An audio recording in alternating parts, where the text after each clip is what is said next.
consider for a moment.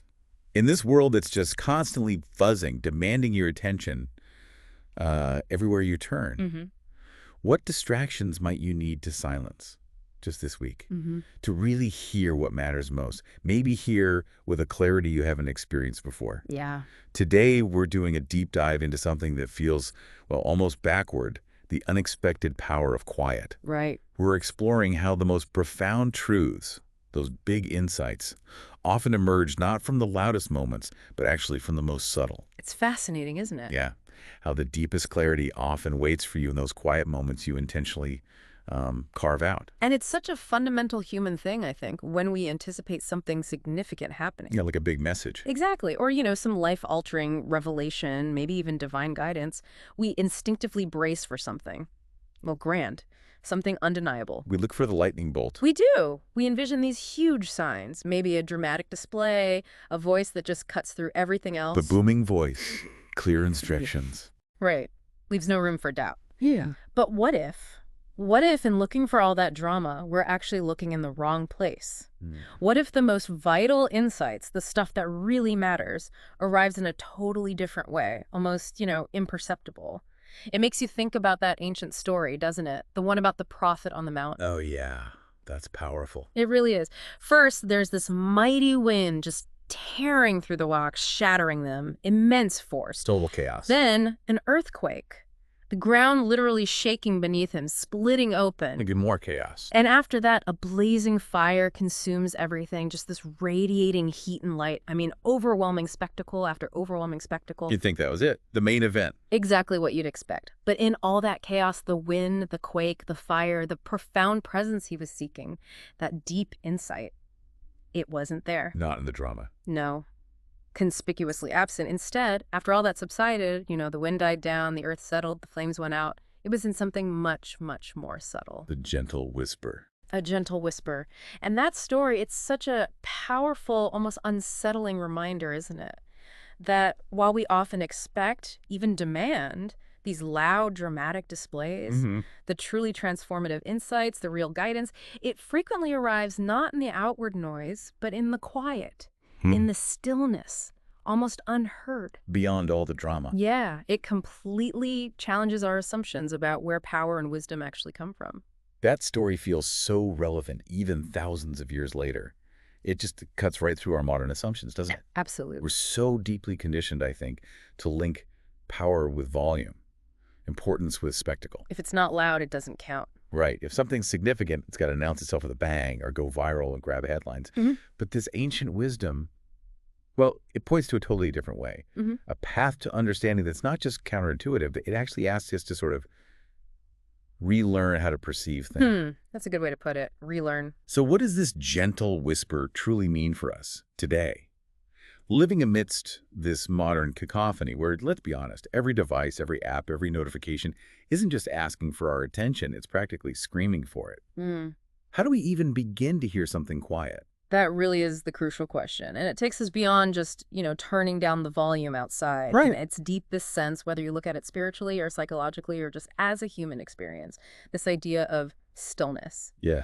It isn't merely the absence of sound, though that can help, obviously. It's a start. It's a start. But it's more about intentionally creating, well, some call it margin, in your day, in your mind. It's about actively quieting the mind's constant chatter. Oh, that chatter, the to-do list, the worries. Exactly, that endless loop. It's about making dedicated, intentional space for a deeper understanding to actually emerge, for peace to settle in. So it's an active thing. Very active. It's deliberately stepping away from the constant barrage of external stimulation, the news feeds, the emails, the urgent demands, and instead leaning in with real intentionality into your own internal landscape. Leaning in, not just tuning out. Precisely. It's this active practice that allows clarity, peace, and those really subtle nudges of insight to become noticeable, to finally cut through the noise we often generate inside ourselves.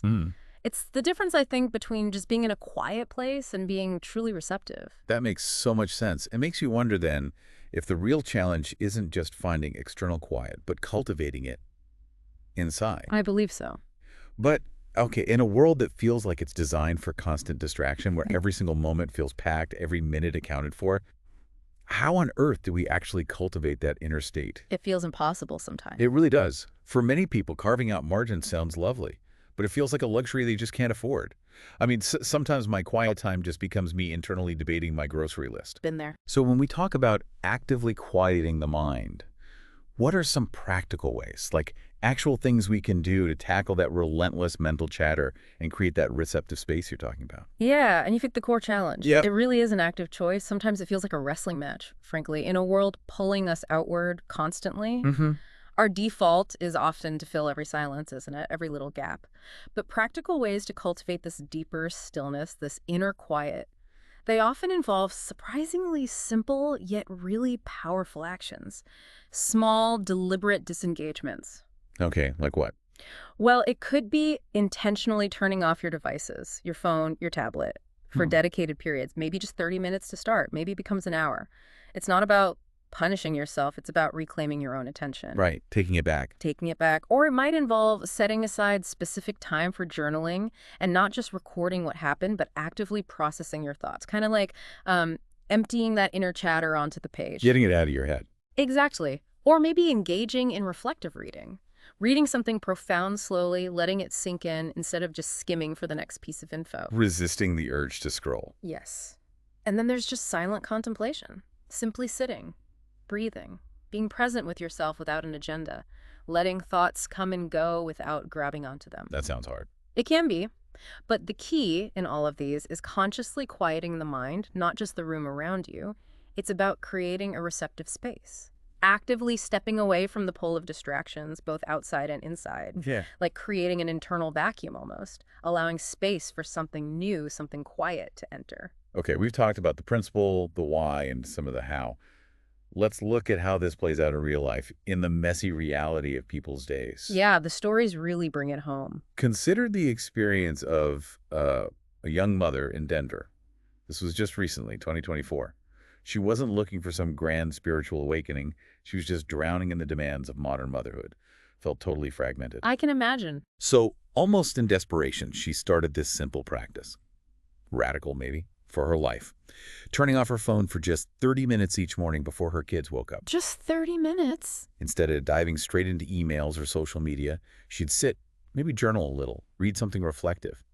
And she said that silence, that small intentional pause, it became sacred, was her word. Wow. It was in those quiet moments, she realized, that she started hearing, well, not an audible voice, but a guiding clarity, a sense of peace, these subtle nudges about her day, her family, that she hadn't noticed before. An inner knowing. Exactly, an inner knowing, a quiet strength that helped her navigate the daily complexities in a way she hadn't thought possible, just from muting the external noise for a bit. And it's fascinating to contrast that with, say, the story of a tech executive in Seattle.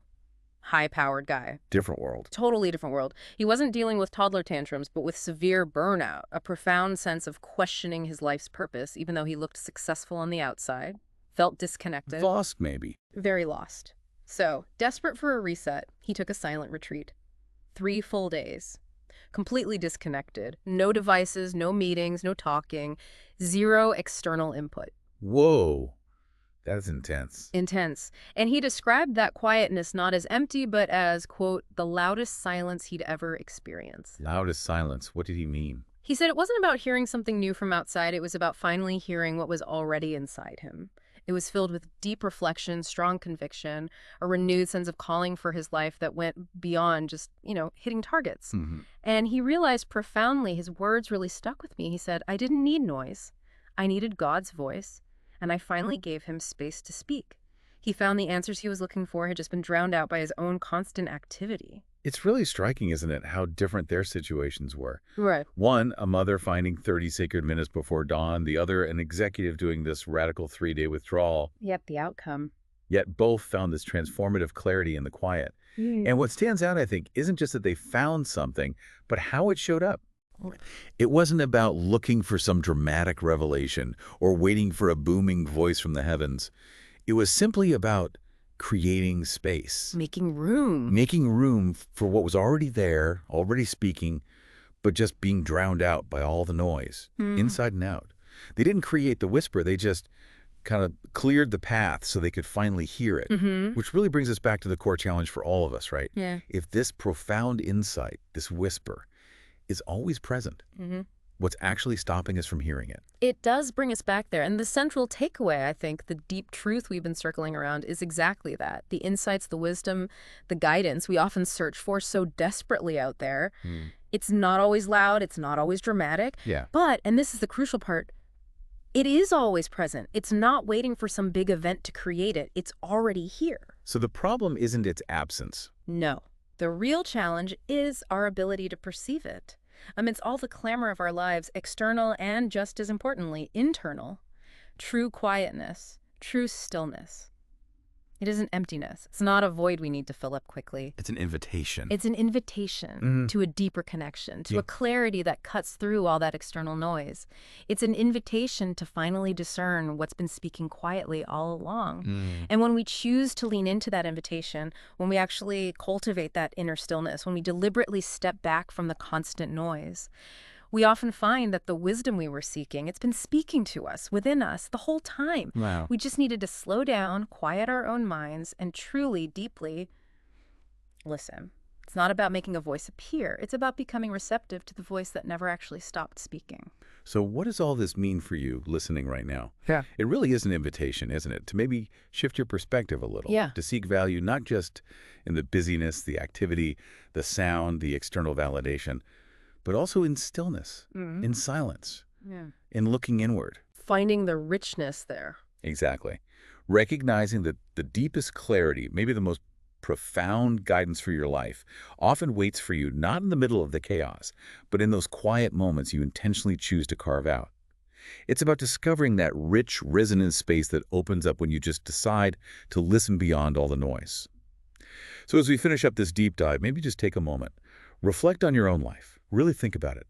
What distractions, no matter how small they seem or how essential they feel, what might you need to silence this week? Just one thing, maybe? Just one thing, in order to hear more clearly, to gain a bit more peace, to maybe feel those subtle nudges of insight, that wisdom that is waiting for you, speaking to you, perhaps even right now. Carry that thought with you.